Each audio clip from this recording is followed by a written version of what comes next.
Welcome to Corrective Consciousness episode 232, the podcast where we explore the inanity of pop culture. So many twos lately. I am your host, vysethebold, and this is... Lotus Prince.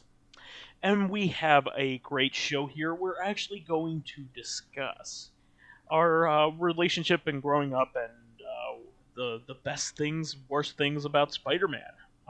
Just a general topic and how it relates to us. So... I actually wanted to start this off with how you believe you were introduced to Spider-Man, or, in what form and how, if you can remember it.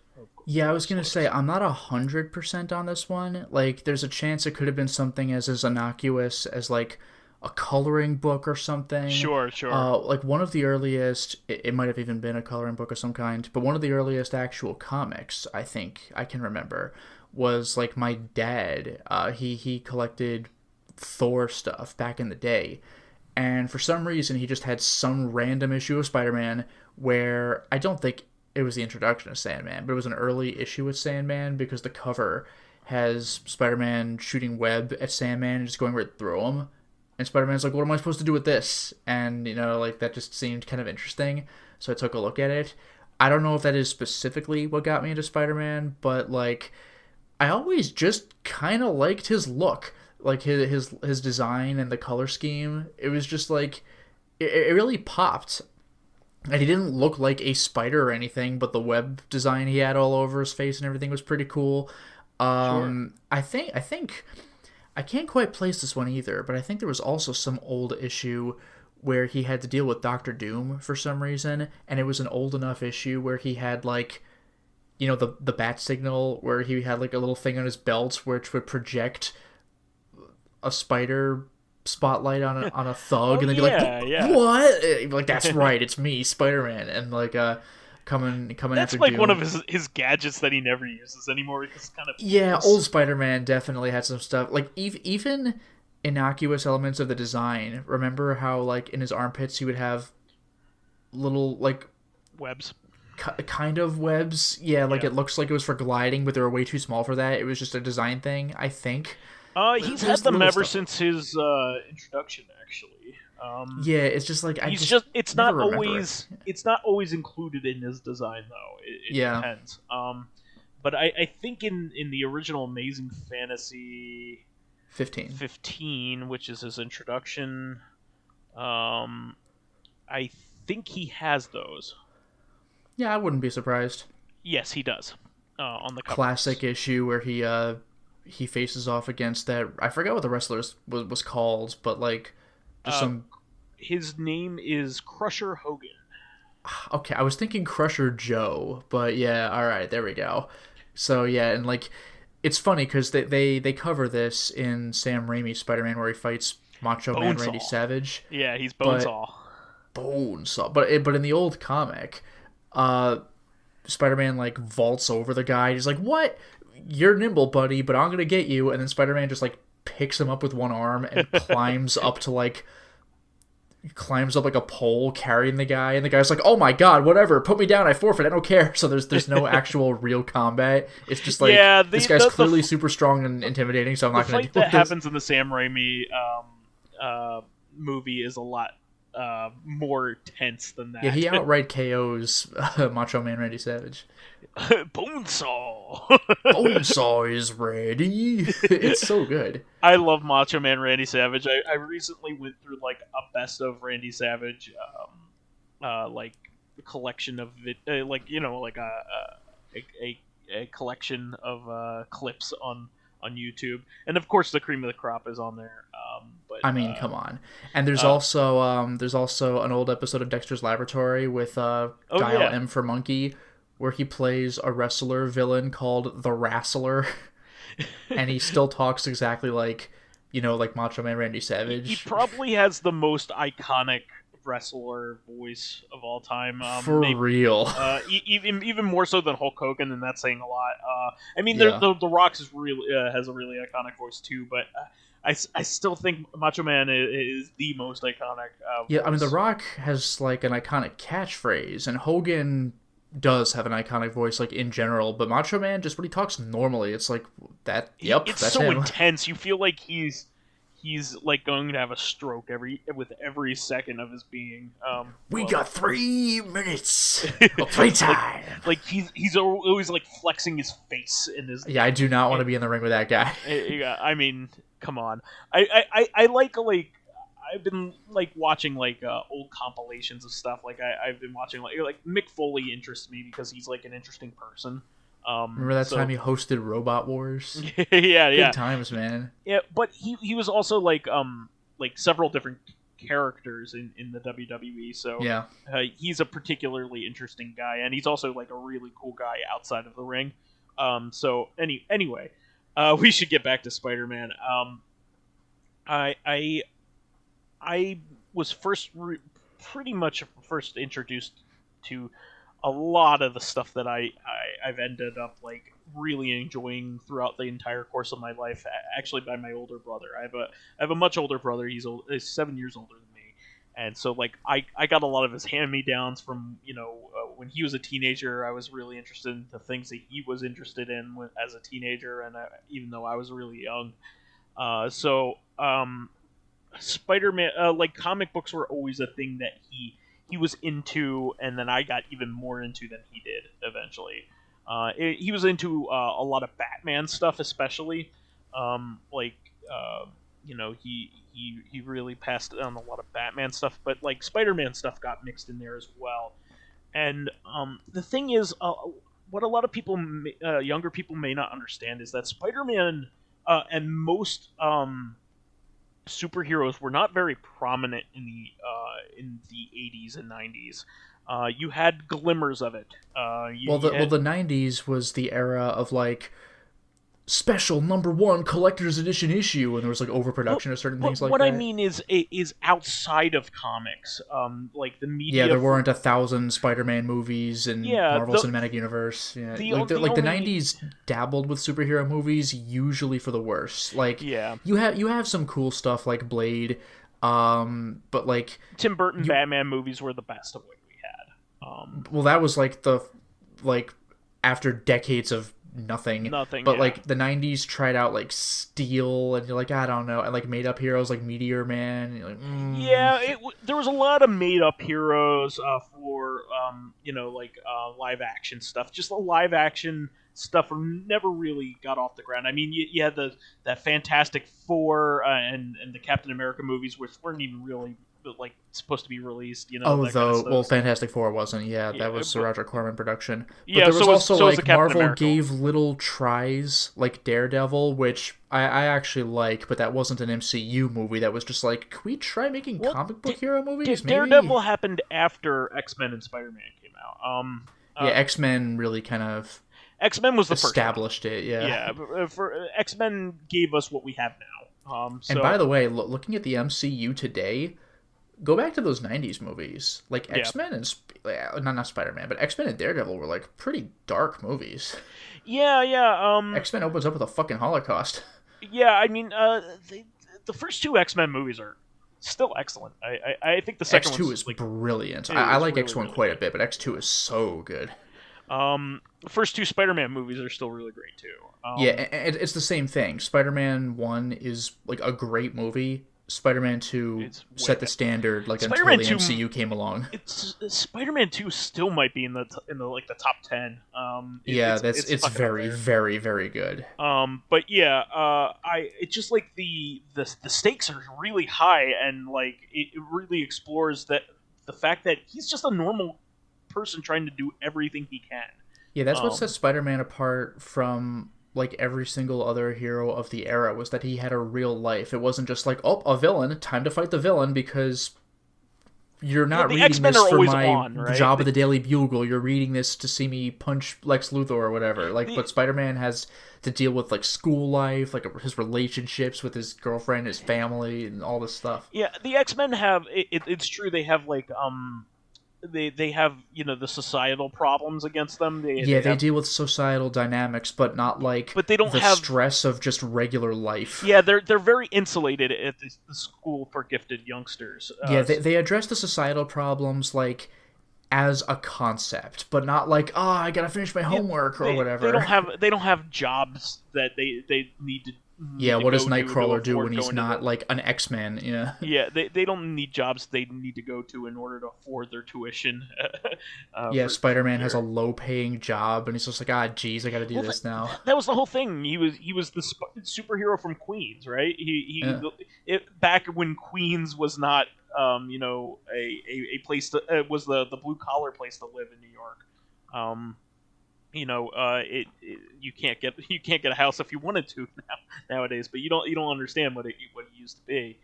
But yeah, I mean, Spider-Man is just was one of my probably one of my first favorite comic book heroes. I just loved him because he's funny. He's very easy That's to another thing that sets him apart. Yeah, like half of identify his with too, arsenal is his mouth. and he has basically a very similar origin to Batman, but takes it in a completely different direction. He takes it as a teaching moment. Well, that's the thing. Like with Batman, Bruce Wayne was a little kid, and there's a guy with a gun. Like you don't even know what to do, let alone successfully pull anything off. But Spider-Man himself is indirectly responsible for Uncle Ben's death. Like Yeah, Bruce Wayne didn't fuck up, and now his parents are dead. It was just a terrible thing that happened. But Spider-Man is like partly responsible. yeah, well, yeah, of course, and with great power comes great responsibility, which is Yeah, it's actually a huge. Voltaire line from um what's that book? Um, what did Voltaire write? Ah, shit. Now I'm kicking myself because I love that book. If God did not exist, then man would have to invent one, or something like that. Didn't Voltaire say that? I don't agree with what you say, but I defend your Oh, right you to say defend your it. right to say it? Yeah. God damn it! What I love that book too, and I'm so out of my Yeah, English I don't here. know the actual names of the books he's written, unfortunately. Uh, I mean, it was, God damn it. It's Candide. It's one of the most famous novellas of all time. Candide. Yeah, Okay. I love Candide. Oh, But there it is. Yeah, I see it. Yeah. yeah, but yeah, I a lot of people don't know that, but we should also introduce who Spider-Man is. I guess if you're living under a rock, but Spider-Man was a superhero created by Stan Lee and Steve Ditko. In the 60s. Yeah, the late '60s, I believe. It was '68, something like that. And this was right at the start of the Silver Age of Marvel Comics, which is basically the start of Marvel Comics. Before this, Marvel Comics was Timely Comics, and they made like the old propaganda esque Captain America wartime stuff, which Stan Lee was actually made a lot of those, which a lot of people don't realize. He was the guy that was going all the way back to the propaganda era of writing those. But which is pretty amazing when you think about it. He lived through that entire phase, and Yeah. then superhero comics got very unpopular, and basically all that was left was Batman and Superman for a little while, and that was over in DC. And Timely Comics just did romance and Western comics for a really long time, and some horror comics as well, like Tomb of I forgot Dracula and about stuff those, like that. yeah. Like Which Strange Tales. yeah, like Tomb of Dracula was like their big title, I think, and that's actually related to the Blade series now. But they did that later on, you know. But when they relaunched Marvel in the Silver Age, it was it was really awesome what was happening in that Silver Age. They relaunched a lot of the superheroes at DC. You had a new Green Lantern. It wasn't the same Green Lantern from the Golden Age. They Yeah, old relaunched. Green Lantern like wore a cape and had like an actual lantern. Yeah, and it was weak to wood, not yellow. Yeah. Oh, that makes sense. I remember like I had by chance I think like at a mall or something I picked up an issue of like Infinity Inc. Hmm. and Oh no, what was her name? There was a woman with like I guess kind of Green Lantern powers. Jade. Jade. Yeah, Well, that her makes name is sense. She Jade. was green, but yeah, she She's was weak to Adam wood. Scott's Alan Scott's daughter, who was the original Green Lantern. Yeah, There you go. Yeah, and she's weak to wood. yeah, exactly. He was magic based, and they made him sci-fi based. In the Yeah, Silver Age, uh, uh, by making him like making it alien technology rather than magical technology. yeah, So like a lot of things became scientific rather than magic in the Silver Age because that was what was hot. Um, you know, uh, the atomic age had hit, that kind of thing. So yeah, you also had a new Flash who was not magical. He was also scientific. So he was created by lightning hitting a wall of chemicals and falling on Barry Allen yeah. rather And than by the way, boy, is that every Spider-Man character's intro like ever. yeah, Like something happened to them while they were working with what would become their power. mostly animal based suits.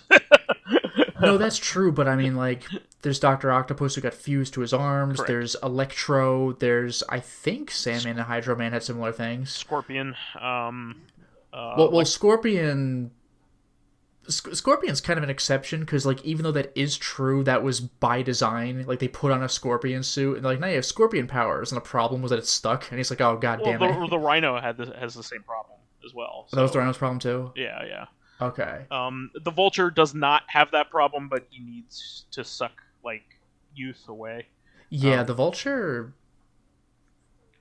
I know there's like a couple versions of the Vulture. One of them I think just has mechanical wings. But what about the old Vulture with the feather wings? Are those part of him or what? no, that's just his suit that he uses. But Okay. Yeah, the old Vulture is like a his main seriously thing old guy. his main thing was that he's basically like a youth vampire.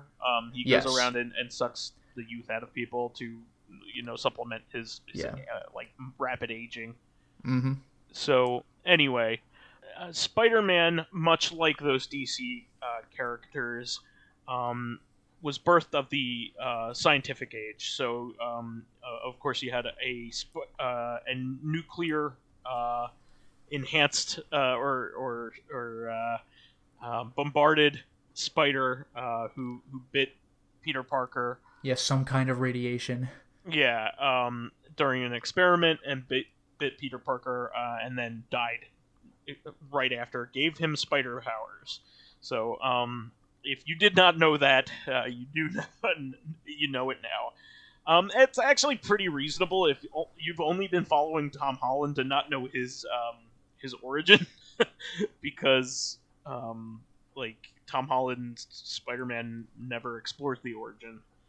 He just exists. Yeah, and the reason for that is that Sam Raimi's Spider-Man in the 2000s explored his origin, and then Amazing Yeah. Spider-Man, that was with Andrew Garfield, which came out about 5 minutes before the Tom Holland one did, explored his origin. So it's like enough with the fucking origin, so it was a mercy that they did not do it.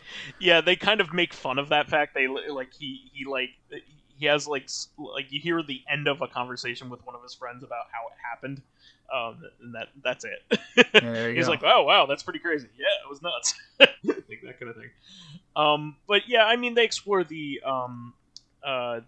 origin of Miles Morales in the multiverse, so that's great. But that's a story for another day. But I wanted to get into how I was introduced to him.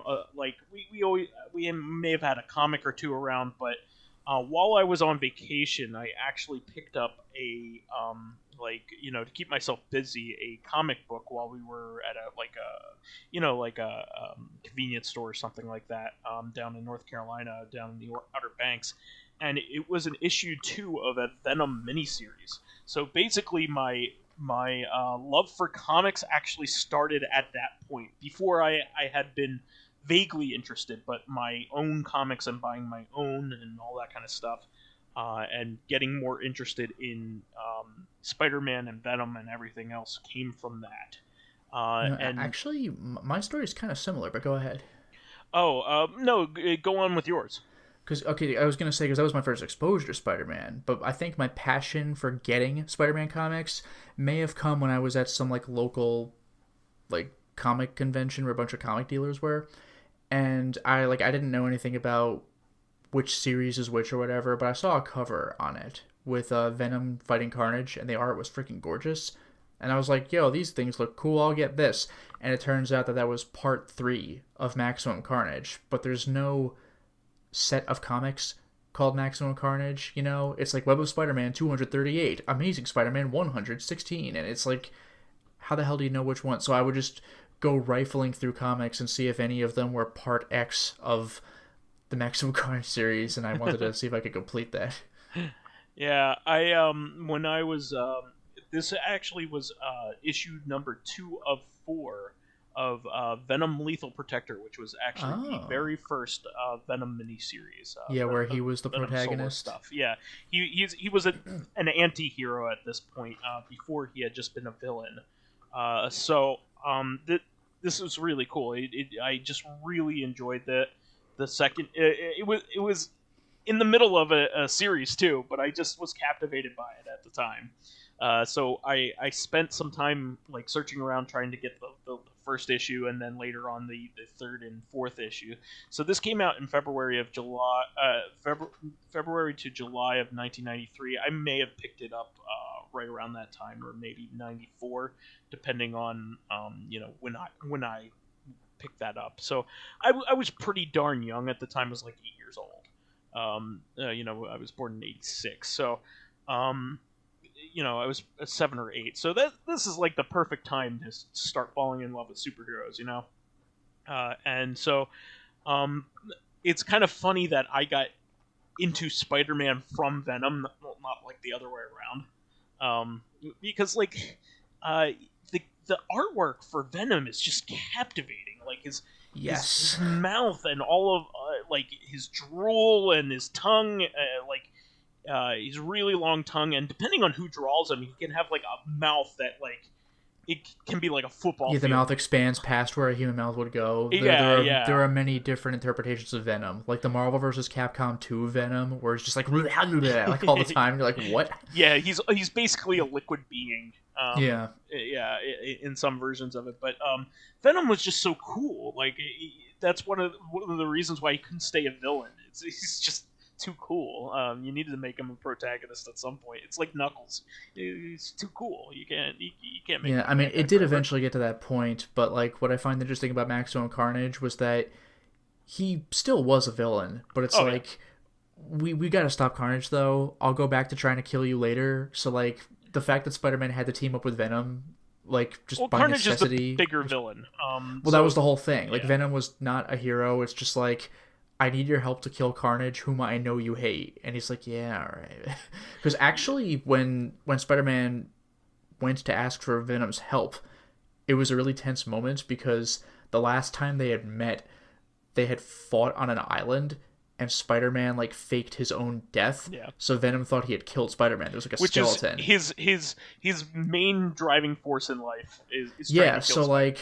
So when Spider-Man's like, I gotta go find Venom and ask for help, this is gonna suck. So like, and then it cuts to Venom just chilling, and he's like, it's a beautiful day today. But then again, any day is beautiful when it doesn't have, and then like Spider-Man swings in, and he's like, Spider-Man, what the fuck?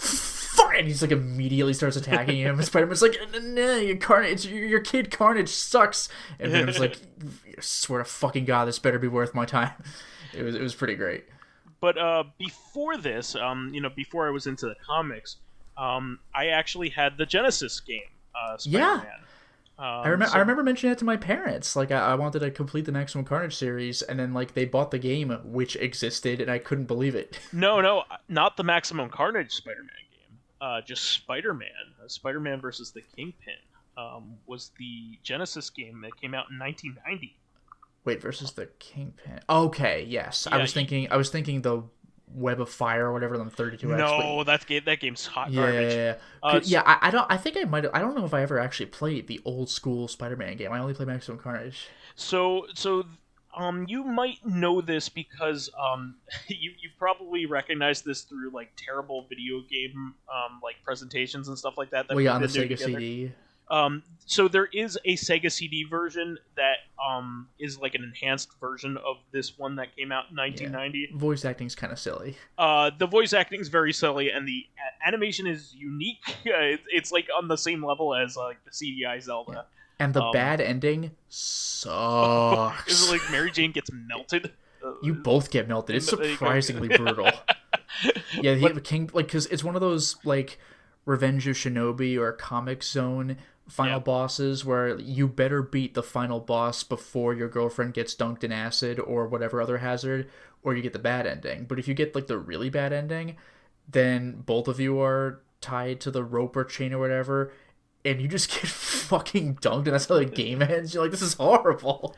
So, I actually really liked this game as a kid, but it was also very difficult for me. And I think it's just a difficult game, but I liked it a lot because you can climb on all the walls, and it might not sound like, but like Spider-Man games before this weren't always good. There were a lot of them were made by Acclaim or LJN. Like especially like Spider-Man and X-Men Arcade's Revenge. That one's that game. But I will say though, Maximum Carnage is an LJN game, and it's an Acclaim game.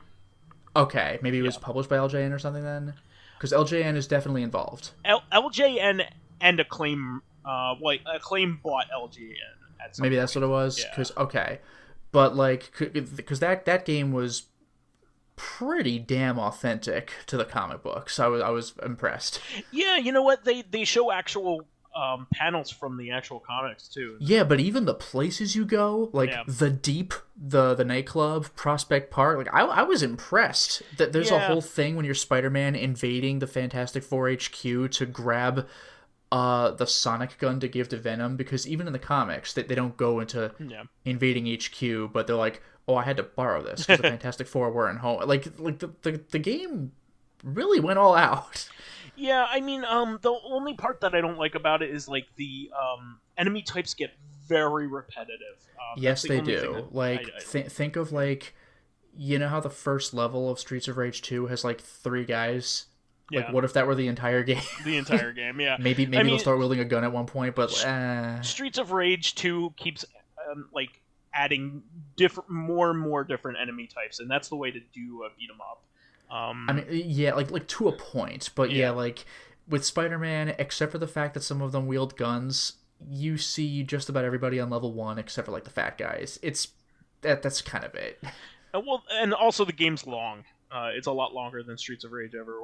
The game is pretty long. Like, it's designed to be beaten in one sitting because, like, there's no passwords or anything. But not that I'm aware of. But it is kind of long. Although I will say the sequel, Separation Anxiety, does have password saves, because that game, you are not beating that in one sitting. To me, that game's just like the same thing but worse. But it is impossible. That game is so hard. At least it does have 2 players simultaneous, which Maximum Carnage did not. Yeah, Maximum Carnage never did, although to be fair, in some cases that would be impossible because Spider-Man and Venom split up. Like, that's one thing that I thought was really cool. There are some points in the game where you choose a character, Spider-Man or Venom, but you don't just play the same level. Like, they're in different locations. I think the first level, it might have just been the same level, but with either character, but like they definitely split up, and if you want to see everything, I guess play the game twice or something. Well, I also really got into Maximum Carnage myself. I picked up that first issue. Was like Spider-Man Unlimited #1 is the first issue. That sounds right. And I was hooked. I had to get and it took me forever to find every single issue. Yeah, I started with #3, and it has like Demo Goblin attacking. I'm like, I have no clue who this guy is. Yeah, that's about the only time I've ever read a comic book with him even in it, even since then. Yeah, they mentioned they fought like at some point in the past, but whatever. Same goes for Doppelganger. I was like, when did this guy appear? Yeah, a lot of the like Carrion, the guy who gives you who's cancer. Carrion? Yeah. It's like villains that I've never heard of, and haven't really been prominent since then. Yeah, and even Shriek, or was she specifically introduced in Maximum Carnage? I think she was introduced there. Okay, because I remember her thing was Carnage was like, "Fuck you, I don't need your help," and Shriek shoots a sound blast at Carnage, which is like Venom and Carnage have only two weaknesses: Yeah. sound and fire. And Yeah. Carnage was like, "Oh shit! I didn't know that your power was what was one of my very few weaknesses." Yeah, yeah. But yeah, I mean, this was all going on during the same time as the Spider-Man animated series that came out in the wake of Batman the animated series, and Yeah, it's a fun series. that It's not as it good as was. Batman, but it's got its moments for And sure. X-Men was out around the same time as well. Yeah, X Men was a very like except for season 5, X Men was a very good series. Yeah, season 5's not good at all. It gets worse and worse as time goes on. But Yeah, Spider Man though is pretty mostly consistent. so Spider-Man was written well and acted well. Its animation was the worst out of the bunch, though. Yeah, you know what I love though when he first meets the Rhino and he has no idea who he is, just this giant guy in a Rhino suit, and Spider Man's like, "What? Where'd you come from?" He's like, "Jersey." Just takes a swing at him. It's freaking great. The voice acting was phenomenal. I really loved it, and the storylines were really, really good. And it even had a sequel animated series called The Spider-Man Unlimited. Yeah, I which is never kinda did see funny. that one. Yeah, where he, I think that only lasted for a season. He went to another dimension, I think. But yeah, And they covered some of the more obscure villains too. They got like Craven the Hunter. He was around a couple times. I think they even had a Spider-Man 2099 episode. Did If I they? remember right. Oh no, I think you're right. Yeah, I remember I- there was also an episode where he teams up with like multiple iterations of himself. The Jackal was a villain at one point and went into a surprisingly dark place for that series. Oh yeah, yeah. I actually really liked the Morbius episode. That was fun.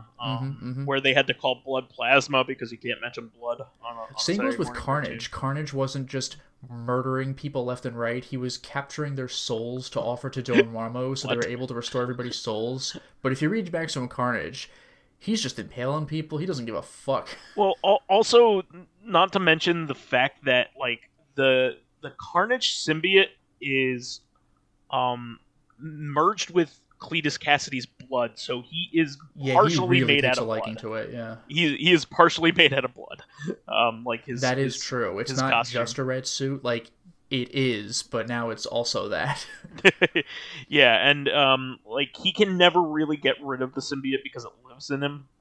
Like Not that he that's wants unusual. to. Like Cletus Cassidy loves Carnage. Well, not so much so that like the symbiote is supposed to be another entity. Like that's why Venom says we are Venom. Because like the symbiote has its own Yeah, they're personality. two. They actually are two people. But Carnage is not like that. He and the symbiote are so much on the same wavelength about killing things and causing destruction that they have the same personality. Yeah. So he says, "I am Carnage." So Yeah, and that's not really supposed to happen. No. Like Venom's whole species is looking for mutual symbiote. I mean, they're called symbiotes. Symbiotic relationships Yeah, with exactly. hosts. And so, like, Carnage is a special case. yeah. All the other ones don't talk like that. Yeah, even in separation anxiety, which is where all the other like Venom children come from. That that was actually a different series, and like the separation anxiety like video game, it has nothing to do with the separation anxiety. Oh, I didn't know miniseries. that. 'Cause, Has like, nothing I know to do you with fight it. the Venom children, but I never read the comics. Yeah, it has like nothing. Spider-Man's not even. I think is barely in it. If I remember right. I don't remember. So I played this like in college. It's been a long time. Well, Spider-Man is barely in the comic series. I mean, Okay. yeah, it's about like Venom fighting his like progeny. Yeah. So anyway, yeah. So I think we gave a pretty good introduction to like Spider-Man and what he means to us. One more thing. I had another couple iconic Spider-Man comics in my life. My dad was a teacher, and he a student had left behind some comics like over the summer, so they were gone, and he didn't know who they belonged to. So I inherited them. So it is Web of Spider-Man 1 and 2. Oh. And this is back when these were pre-Venom comics. So he had the black suit at the time. Yeah, I think I have. I don't think I have original Web of Spider-Man 1. I think I have like a version Mhm. that is also called Web of Spider-Man, where he's fighting some guy in a weird robot suit or whatever. Yeah, but this was just iconic. Like the artwork was just so iconic on the front cover. It's just so neat Yeah, looking. I really loved that. It wasn't worth anything, but it was really neat. And I also got in my Easter basket one year a really neat looking gatefold um, Spider-Man comic with Cletus Cassidy on the front, and sure. but it had like the bars, and then that was like a piece of cardboard, and you opened it up, and you Oh, got to that's see cool. him in jail. That's cool. It was really neat, and you could see through it and everything. It was really cool. So I got into Spider-Man again through that. So until the movies hit, of course, and Yeah, those were amazing. yeah, For everybody was all about those. for kind of cool issues that I got a couple like hollow foil covers, which just look Yeah, cool. They that have an was image back on in the them. day. Yeah. Yeah. But there were a couple of others actually. These aforementioned comic conventions, they were very small, and when you went in, you paid to get in, but when you paid, that you would get like a ticket for a raffle, but it wasn't just like the raffle. You would put it in one of three pools. There was comic books, there was like sports cards, usually baseball, and there was the kind of like other stuff like Furbies, for example, were popular at the time, and they were like hard to get at the time. So maybe you could get a Furby if you were lucky. Oh wow. But I went for the comics, and apparently a lot of people were interested in the cards rather than the comics Huh. because I it actually got to a point where I won something like more often than I didn't. It got to the That's point where awesome. like yeah, like my dad and I would generally like they Just do had these good things luck. hourly. So my Yeah. dad and I would generally get there like around an o'clock and then be there for like an hour, maybe a little longer. So we would have like two chances. It got to a point where I actually got disappointed if I didn't win something. But I actually have a couple of signed issues of Web of Spider-Man 100, Oh which has neat. him with a steel suit on the cover. It Oh looks freaking cool. red. That's pretty rare that it shows up like that suit shows up. So that's pretty Yeah, cool. and yeah, he announces behold, I am the Spider of Steel, and then he like mutters to himself, or maybe the Steel Spider would sound less derivative. And then I also got a couple of signed copies of Spectacular Spider-Man 200, which is the death of the Green Goblin Harry Osborn, the Oh Green wow. Goblin 2, where they kind of reconcile themselves, sort of, because the Green Goblin isn't just full on evil, it's just like a side effect of the performance enhancing drug he has. Like Harry's not just a bad guy, he just like has Green Goblin syndrome when he gets powerful. Sure, sure. So yeah, so I still have those as well. That's awesome. Yeah, I had since gotten rid of my my Web of Spider-Man issues, but Oh, that is a sexy issue. Yeah, it the comic I have, like, it has like it's a different picture, but the art style is like that. It might be yeah, the same artist, but it's a I love picture it. of Spider-Man like against this guy in this big purple robot suit or something. It looks like an old like it looks like a robot from like Near or something, like a Near Automata, the little dome guys. Yeah, Spider-Man had some of like the best covers of all time. I love his covers. So, but yeah, I mean, I was a big Spider-Man fan before the the movies because like the comic books were so popular, and also Todd McFarlane had gotten really Yeah. prominence because of Spider-Man and Venom. His comic book issue number one of Peter Parker Spider-Man is like one of the most iconic and most produced comic books of all Oh, time. is that the one with like five or six different colors? Oh yeah, I think exactly. I You knew actually collected all exactly the what I was talking colors. about. Yeah, you knew exactly what I was talking about. And the funny thing is, I think that comic, like if you look up in later issues when they do like the readers submissions, Hmm. so many of them were like, Todd McFarlane, I love you as an illustrator, but I don't know about as a writer for the Yeah, Spider-Man and issue. that's always been the case, honestly.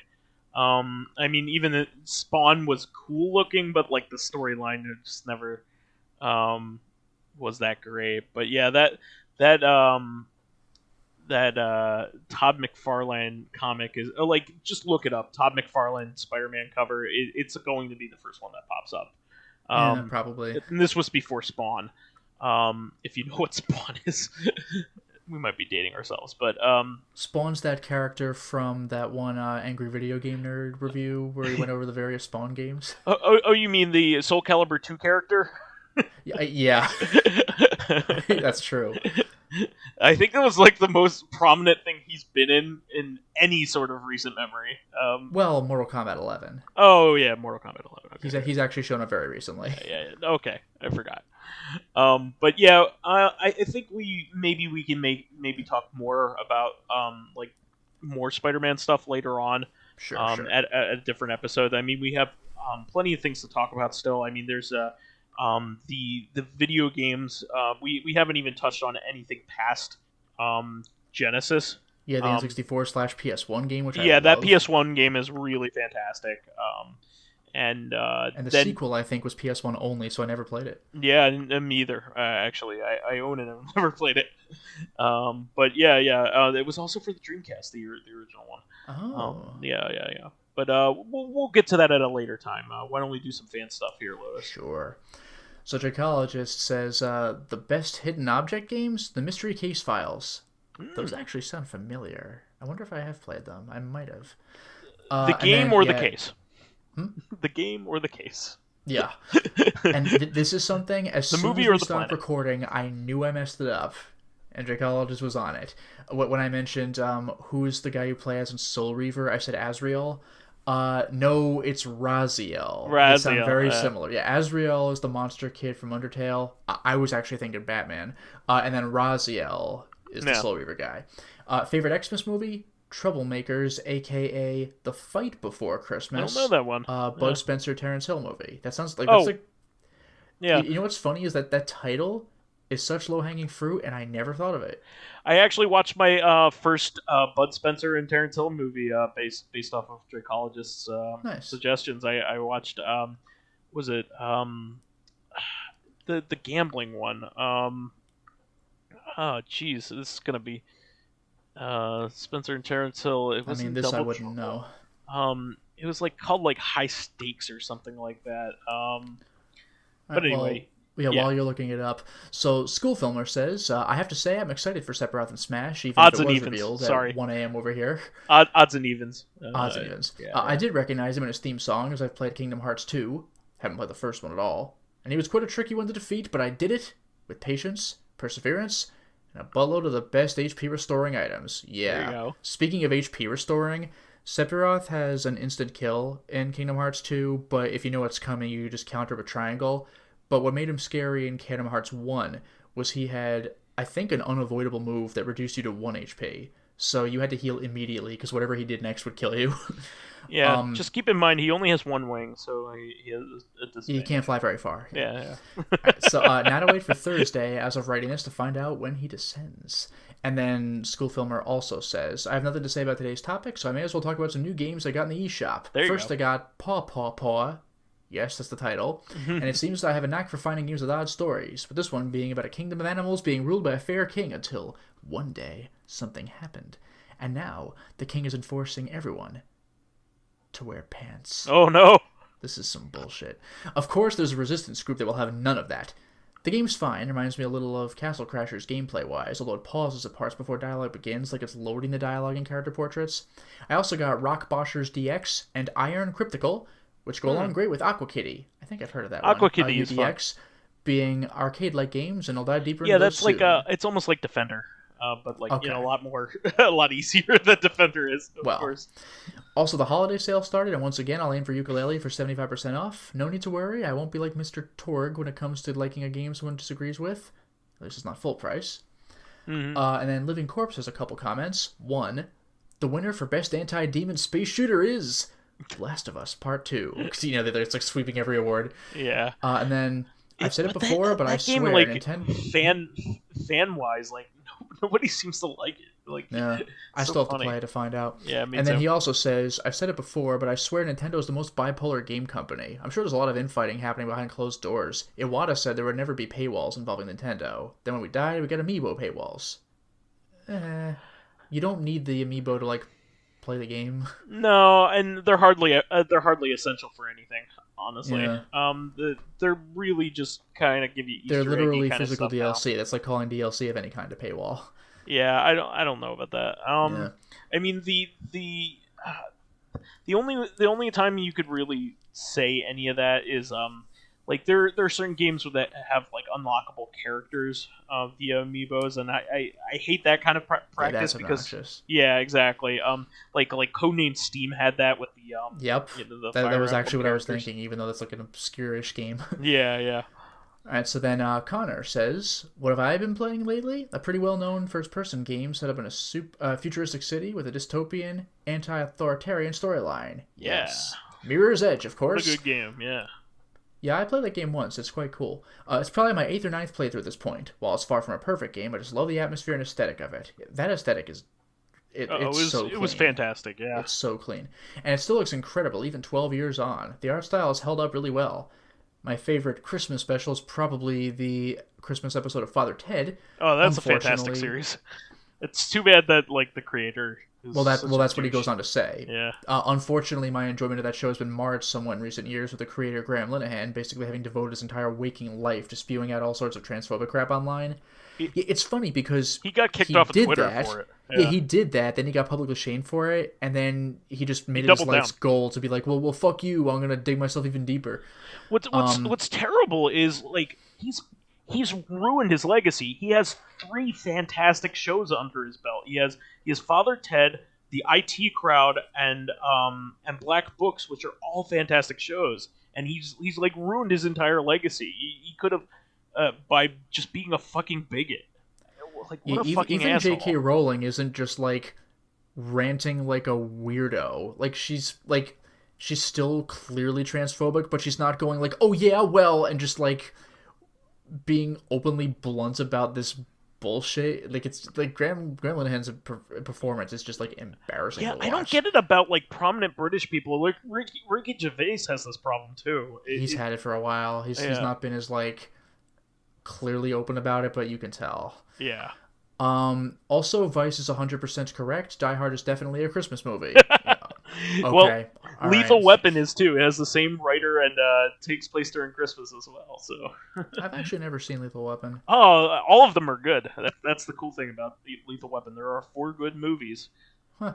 Yeah. Also, just got done with this year's viewing of the weekend. Something I watch every year is an animated short film called The Snowman, about a boy that builds a snowman that then comes to life for one night and takes him on all sorts of adventures. I was fascinated by it as a child, and it's become one of my favorite traditions to rewatch it every Christmas.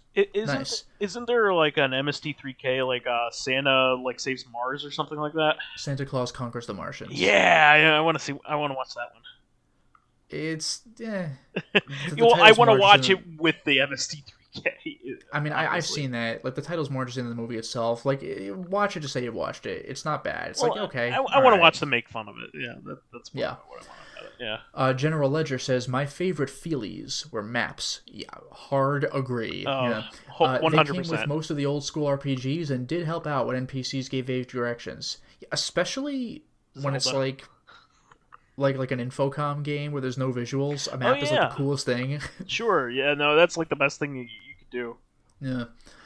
And then Baka Sensei has a couple comments. Nothing bad with the video game awards. I feel is just that now people can see how much the critics are different from the average player. While I think Ghost of Tsushima was the best game, I'm influenced on a lot of the Japanese Still culture. need to play that. I don't know much about that game actually. Yeah. Even if it has a cinematic feeling, good revenge story, redemption, great sound effects, other great features like a free online co-op story. They knew this, but 2020 The Last of Us 2 was the hero we needed. It's great to see from Capcom some other good arcade ports. Finally, a way to pay for Gigawing, which was on Dreamcast, also, and just to say Raystorm was good. There was a ship with lightning-based weapons, and you had to manage the lock-on system to eliminate the enemies fast or build up a Raystorm for an extra finishing move and more points. I love Hope you all are Raystorm. safe. Yeah, that one's a good one. And then one other comment, I don't feel so bad about the Funimation acquisition of Crunchyroll. I know advice is said on corporation acquisition means restructuring, aka firing workers, but at least on Mexico, Funimation has only been available for a couple months, while Crunchyroll has for years and has a lot of localized anime, dub, and sub, and feel like it has the best modes, free with ads and premium for no ads and a few extras. right now I have Netflix Yeah, and Crunchyroll's Crunchyroll, great. and In the fact that you can, if you view it on PC, it's free, which is yeah, pretty awesome. right now I have Netflix and Crunchyroll, and share the subscription with my brother, who shares his Funimation with Claravision, and hope we can pay one price or both. On Star Wars, well, I didn't like the movies, and The Mandalorian was good, but I won't get Disney Plus for it. Again, Mexico only has a few months also, bundled with some cable provider. And now we have to start also with MCU. I guess I just got burned on serialization and no more passion for those IPs. Yeah, that's me, straight Yeah. up. Now I just watch dramas with my niece. It's more relaxed, and there's some good webtoons of terror that will have an adaptation soon. For Ooh, the gimmicks on I games, would like to get into that if you can make some recommendations. uh, for the gimmicks on games, I have to say time-based events. I have a few examples, but the one that hurts me is Boktai by Hideo Oh, Kojima. sure. Good game, but it depended on two things: time of day, so it was easy during the night and hard, easy during the day and hard during the night, and the light or the sensor. You could say just fake the time, change light or day, but if the sensor goes out, it's game over. Hard mode and a skill lock. I still have it somewhere, broken unfinished. Yeah, that makes me Yeah, think of Blood Omen. There are some secrets in the game that only unlock on a full moon, and you have to wait like 2 hours from one full moon cycle to another, and it's that's really just annoying. bullshit. Yeah. Yeah. Um. I was also gonna say in Boktai, like I can't imagine of a more inconvenient like gimmick because like think about when most people have the time to play a video game. It's Yeah, not like I'm, during the I'm working day. my job during the day. Yeah, or even when you're a kid, you're at school. Like the Yeah. only time you can play is what like between like 3 o'clock and lunch and dinner time, Yeah, it's like in the horseshit. day. Y- Like what are you supposed to do? And what if it's it's winter time? Like you're not Yeah, gonna go outside it's and play your video bullshit. game out there. You know what is kind of funny, by the way? Going back to Blood Omen, because you're a vampire, nighttime is easy mode. Oh yeah, I mean, daytime has more makes civilians sense. walking around for easy kills, but nighttime you just hit harder. Yeah, Uh, that so that's why there's a good ROM hack out there for the Boktai games to be yeah, like daytime all the time. yeah. Also, Bravely Default had a timer to charge a special bar to use on battle, and gets recharged only when the game is sleeping. So if you wanted to save for a boss battle, you literally have to wait. And the village construction and development timers also, and all the stories I heard from friends on how they this something like it says they fuck on Animal Crossing. I don't know what the hell that means, but they're selling on Animal Crossing on 3DS and now Switch. I guess they also have timers. Lastly, I have to apologize for not checking all the stories in last week's recon, and like Vice said, it was Tengen, Namco/Atari, who tried to sell their own cartridges. Yeah, that makes sense. Yeah, You could see them sometimes on retro stores. sure. Thanks again, and happy holidays, everyone. Oh yeah, Thank you, happy and happy holidays. Yeah. holidays to you too. So the question we have, which by the way is our last question, so if anybody has any, we would greatly appreciate them. But this is also from Baka Sensei. What is the worst and best thing a corporation or a video game company has done on your eyes? For me, there's a lot of bad, but also like Bethesda, EA, and Blizzard and other companies firing personnel in order to tell investors that they're making more money. Yeah, that was some horse shit. Like saving a couple bucks by just firing like people who were actually doing a good job. And the only good was Microsoft working with Able Gamers on the Xbox Adaptive Controller. Yeah, Microsoft's That was been really great. really good about that. Yeah. There's some good out there. I mean, like Nintendo's really good about philanthropy as well, and trying to Mm-hmm. get like people active. Yeah, They've the done that Pokemon several Go's whole times. existence. What was that? Pokemon Go's entire existence. Well, they also want people to use like the Wii Fit board and the Ring Adventure. Yeah, and Um, well, even the Wii Mote, like just all sorts of stuff like that. yeah, they've done a lot for that because they realize that like people getting exercise is a major issue. Mm-hmm. So and they even have like the jump rope app with the Switch as of recent. So That's clever. Nintendo is pretty ethically conscious, I would say. One of the things that I think has been pretty terrible is that all three major companies, as well as Apple, use basically like near slave labor conditions in order to Yeah. produce their hardware in China with Foxconn. that is like one of the worst practices I can think of for any business. Honestly, I think, and the problem is you can't get away from it. It is up to them, like the entire technology industry as a whole, to stop doing that, or the government to stop it as well. And they aren't doing it. And unfortunately, as consumers, like, what can I do? I have to have a computer, and all of them are produced that way. What am I gonna completely take my? I'm not gonna have a smartphone. I need a smartphone in daily life now. You need to have one for most things. I have parts of my job that require it. Unfortunately, we're locked into using these things. We can't avoid them. So it's up to the governments and corporations in order to be more ethical. Unfortunately, they just make so much money doing what they're doing. And of course, prices would go up as a result. But like, I'd rather not have the moral toll. Honestly, I'd rather buy fewer things. Than have to put up with it. I don't know if you have anything off the top of your head, Lotus, but that's one of my biggest.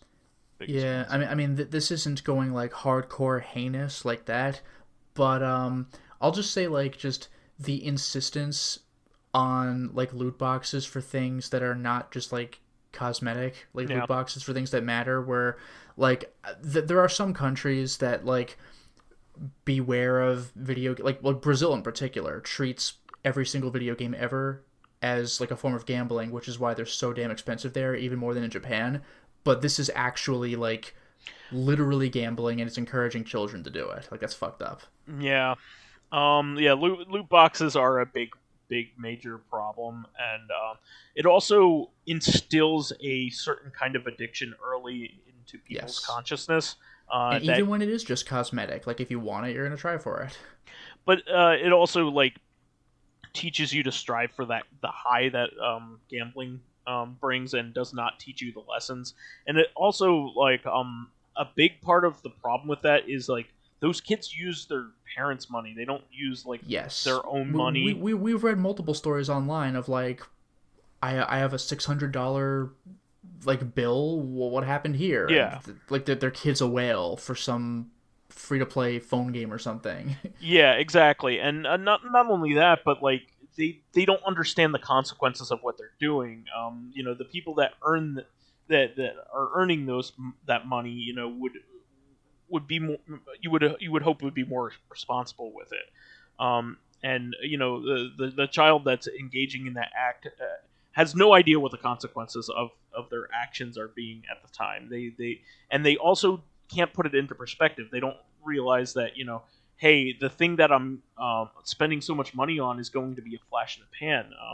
The thing that I'm playing with right now is not going to be popular forever. It's not going to even be maintained or playable forever at this point either. So spending ridiculous amounts of money on a game that won't even be popular next year, maybe or in 2 years or whatever. Pumping hundreds of dollars into that is really bad, for a kid to be doing.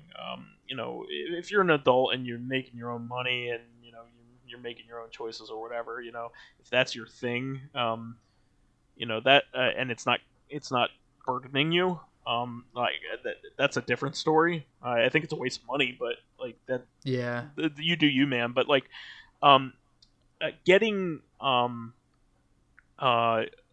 children hooked on like a euphoric high of gambling and getting the thing that they want, or anticipating the thing that they want, is a bad lesson, and a bad habit to get instilled in them.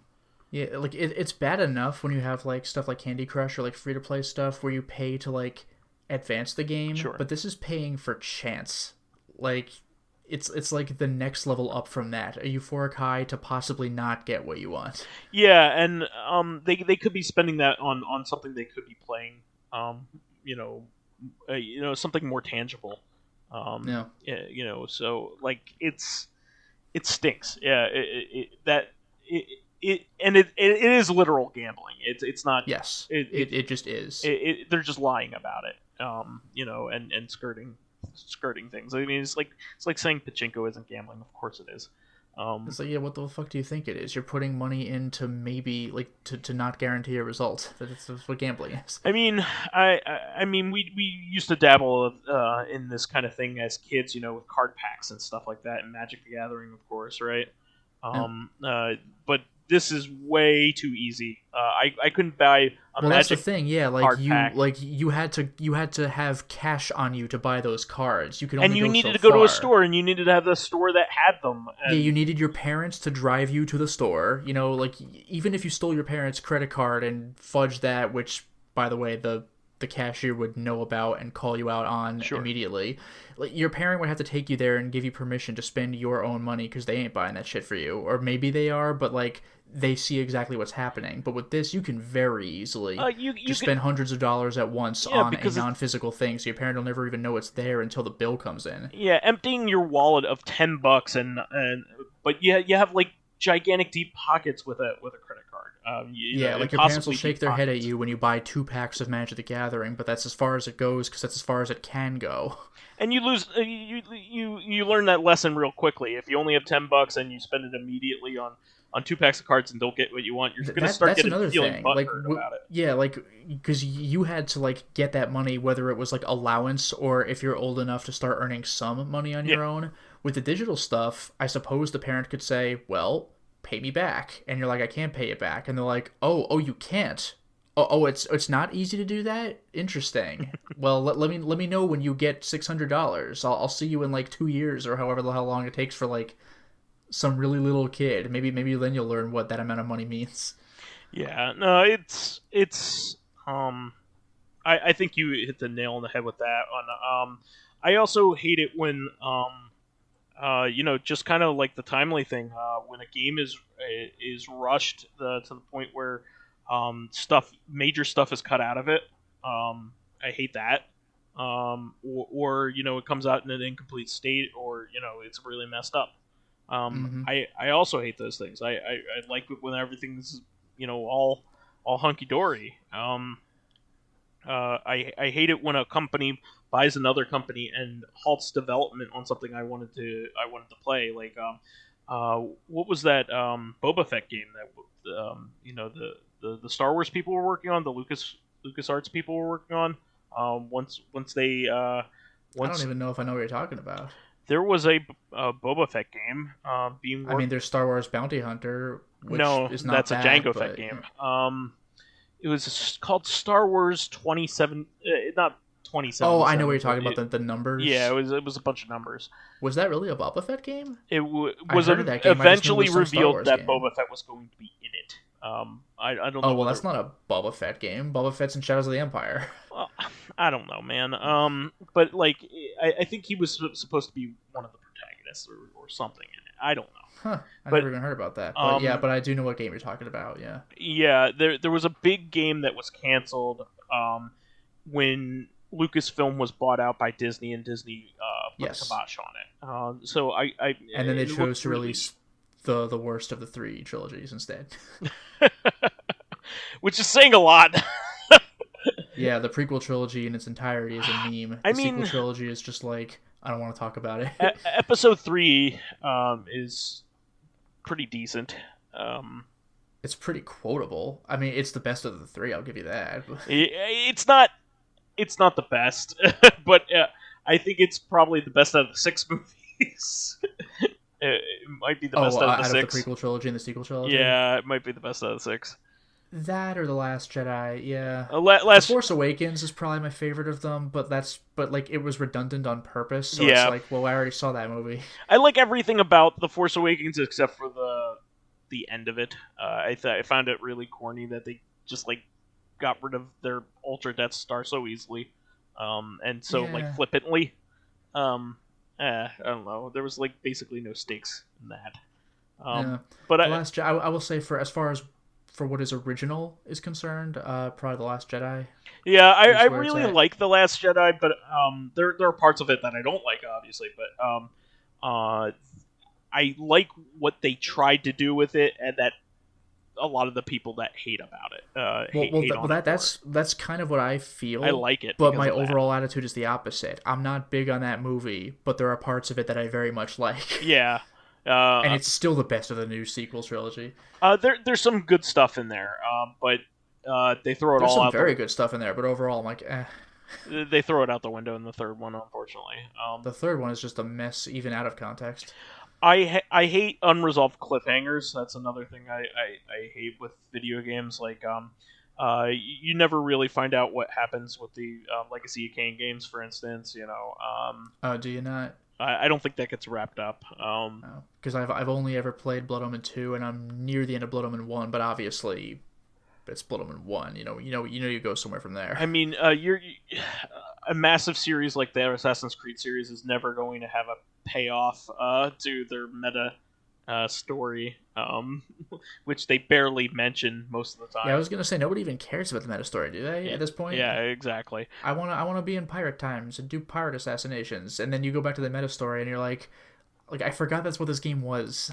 I think a lot of people have forgotten that's what the series is about, or like the conceit of the series is that all this stuff is informing stuff at a future date, but I think everybody's basically forgotten about those characters and what's happening to them, which is kind of funny considering they could do a lot with maybe future assassins at some point. That would be really neat, but they haven't gotten to that yet.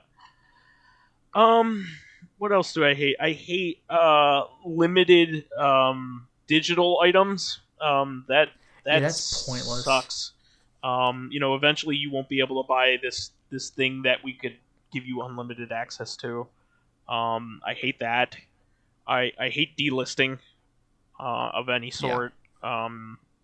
Especially there have been some things that I've never played before that I've really wanted to play that were delisted. And we've mentioned this repeatedly, but speaking of which, we've mentioned this repeatedly, but the idea of having a platform like Steam or GOG means that you don't have to worry about losing your game. It's on the store. It's a permanent thing, but ironically they're the most transient of any kind of game. At least when something gets delisted, I'm like, good thing I picked it up off the store shelf. I still have my cartridge or disc or whatever. But the problem is they take up physical space. But I don't have to worry about some asshole just taking it away from me. Luckily, there are very few things on Steam that once you have purchased them, that you can never download again. If you have purchased it, you can re-download it. But if you had not, then too bad. The only one that I know of that is like that is Codename Gordon. Was probably the only one that I can think of that ever did that, and that was kind of like a fan made but officially sanctioned 2D Half-Life game, like a side scrolling Half-Life game. But that's the only because thing I could think of was PT, but that was because it was a promotional thing for a game that never came out. I mean, there are ones that there are plenty of games that have you can't play ever again. How about the Wii? You can't download any of those titles now. Any of them. I mean, eventually all the console stores are going to disappear. We're not going to still have the PlayStation 4 network when the PS8 is out. The OG Xbox Live. A lot of people forget this, but the original Xbox had Xbox Live arcade games on it, and you can't access any of those. Soon you won't be able to buy any more Xbox 360 games. I think it was by the end of next year. And I think PS3 and Vita's on the way out too. Yeah, I expect you already can't do it on PC. Yeah. Yeah, I mean that's something I hate. Obviously, any time that fan games get any kind of cease and desist, like AM2R. Nintendo didn't want to be embarrassed that a fan game was better than the actual thing they came out with. I mean, Streets of Rage remake also had that problem. It did, but they worked it out. You could download it right now. Yeah, but and also they were stupid. Like the reason Well, why yeah, that was clearly their own fault. That was not Sega being an asshole. That was Sega like Sega's normally actually being pretty obligated encouraging to about step in like for legal reasons. it. They have let so many Sonic fan games be made and gotten popular. Yeah. They actually kind of revel in it, which is pretty neat. They kind of take it as a compliment, which it is, honestly. Um, Honestly, with games as good as some of these fan games, like AM2R, I'm very surprised that I guess because it's a remake of an actual game, but like I'm very surprised that like certain fan games have their own like levels and stuff like that haven't been like, why not just like come up with your own sprites and then like Yeah. make it sell that game because it's that good. Like there are a lot of Sonic fan games where I'm like, you could have sold this if you just made this like Freedom Planet, you know. Yeah. I don't get the rationale of keeping Sonic in it, you know, other than your Well, love for the character. my assumption is that it's also the way the game runs. Like you basically just took Sonic the Hedgehog. So like even if you did change the sprites, they would call There's bullshit. intellectual property involved Yeah. somewhere in the coding and all that stuff. Yeah. I can understand that. I hate it when also when like for instance GOG was trying to bring back along with was it Night Dive was trying to bring back No One Lives Forever and just put Oh, was this like a WB issue? and Warner Brothers gave them a cease and desist. I mean, I hate it when companies uh, let their IPs fester, especially Yeah. like well beloved ones. I mean, Konami could be re-releasing a lot more. I mean, they're doing a little bit better than they used to. For a long time, you didn't have any collections or anything, but now they're a lot better. They're also trying to get a lot more of their PC, classic PC ports out there. They're better than they used to be, but they're still not good at distributing all their games as easily as they should be. Yeah, that's a big one. Like not making your games available, just really stinks. Also, like not working out licensing issues. I know it's Yeah. understandable, but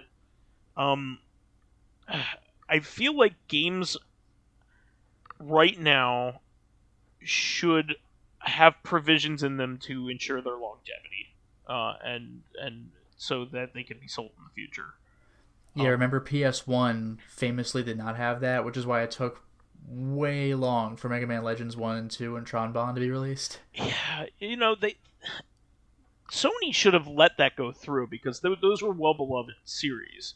Yeah, but that was like a policy they had instated for the PS1 stuff. Yeah, but they shouldn't have instated that policy. Is my Well, they yeah, should've- but like but they did. Like they can't do anything about it like 15 years later. yeah, I know. I just like there's stuff like that.